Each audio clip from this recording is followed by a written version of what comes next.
Frères et sœurs, le carême nous conduit semaine après semaine à ce bien qui surpasse tout, révélé par Paul aux Philippiens, la connaissance du Christ Jésus. Dimanche dernier, par la parabole du Père miséricordieux, Jésus mettait en lumière que Dieu est Père et ne cesse de l'être même quand le Fils est pécheur. Aujourd'hui, dans l'épisode de la femme adultère où il joue le premier rôle face à la collusion des méchants, Jésus manifeste qu'il n'est pas seulement un maître qui enseigne l'amour de Dieu, mais qu'il est lui-même dispensateur de cet amour. C'est un second pas.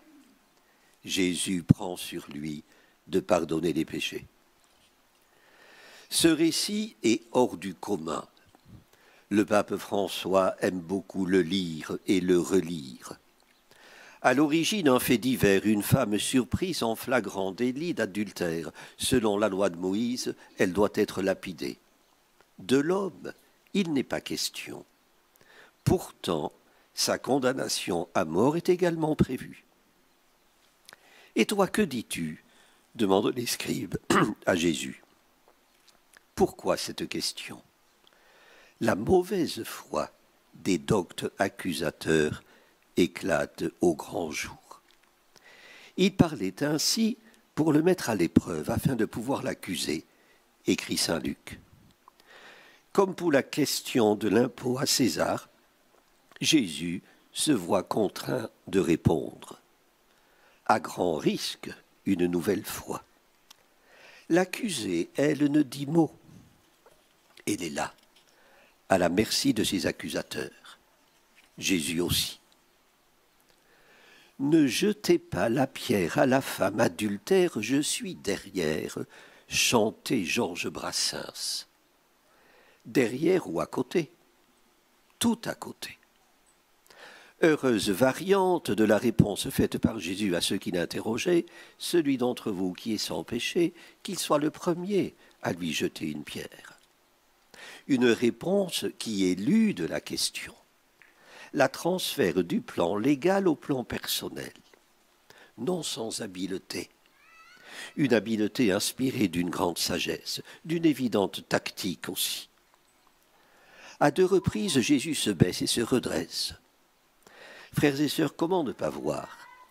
Une fois qu'il est resté seul avec la femme et qu'il lui rouvre le chemin de la vie, comment ne pas voir dans ce face-à-face de la misère et de la miséricorde l'image annonciatrice du drame qui va bientôt se jouer au Golgotha et dont ses ennemis invétérés, scribes et pharisiens, seront les implacables protagonistes.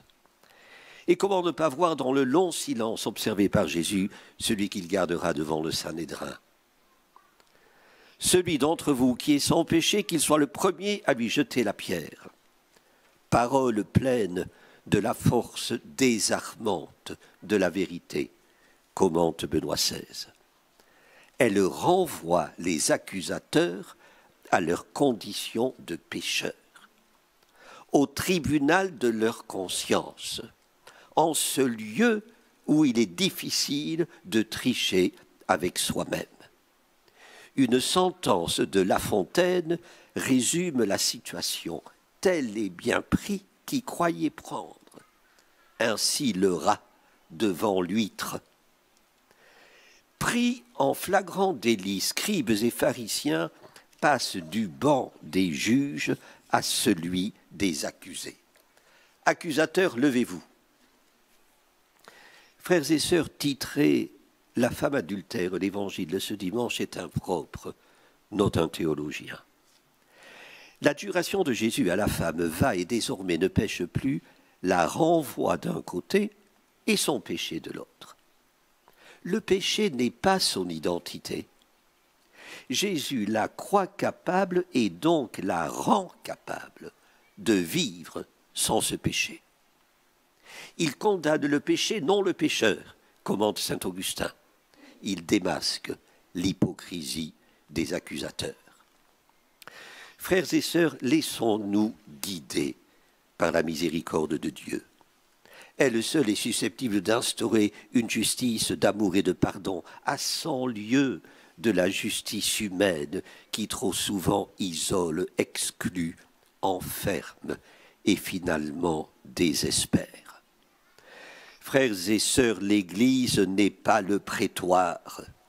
Le confessionnal n'est pas un box pour comparaître. Le Dieu qui nous rassemble autour d'une même table ne cesse de marteler que là où il n'y a point de miséricorde, il n'y a point de justice.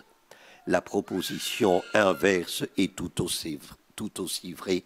Il n'y a point de justice sans miséricorde. Pour que la femme adultère enquistée dans sa faute s'en dégage, il faut que quelqu'un lui parle. La loi n'est pas effacée par Jésus. Jésus n'est pas un subversif. Le pardon engage la repentance. Va, ne pêche plus. Frères et sœurs, dans quelques jours, nous célébrons Pâques. Ce jour-là, le péché est resté au fond du tombeau, vaincu pour toujours par la miséricorde. Nous qui sommes si souvent enclins à juger au pied levé, sans grand souci de la vérité, et encore moins de la bonté et de la charité, demandons-nous à quel titre nous nous érigeons en juges. Cessons de jouer aux redresseurs de tort. Laissons-nous inspirer par la justice libérante d'un Dieu qui ne met pas le grappin sur nous. Le grappin pour le curé d'Ars, c'est le diable qui capture celui qui s'agrippe à lui. Le Seigneur est là, dans une proximité aimante, pour nous détacher de l'implacable autant qu'incertaine justice humaine. Pratiquons une miséricorde aussi éloignée de l'indulgence que de la sévérité. Une miséricorde qui soit une compréhension profonde, le fruit d'un amour qui ne connaît pas de limites. Au demeurant, frères et sœurs, nous sommes tous des justiciables devant notre Créateur et notre Rédempteur, disait un père dominicain. Il nous faut crier vers la miséricorde comme des malades vers la guérison. Prions avec les mots de ce prêtre dominicain. Je me sens pauvre de toutes les déficiences de mon passé. Et je me sens riche de tous les trésors que, s'il le veut et si je le veux, mon bien-aimé Seigneur fera fructifier en moi. Amen. Prions le Seigneur.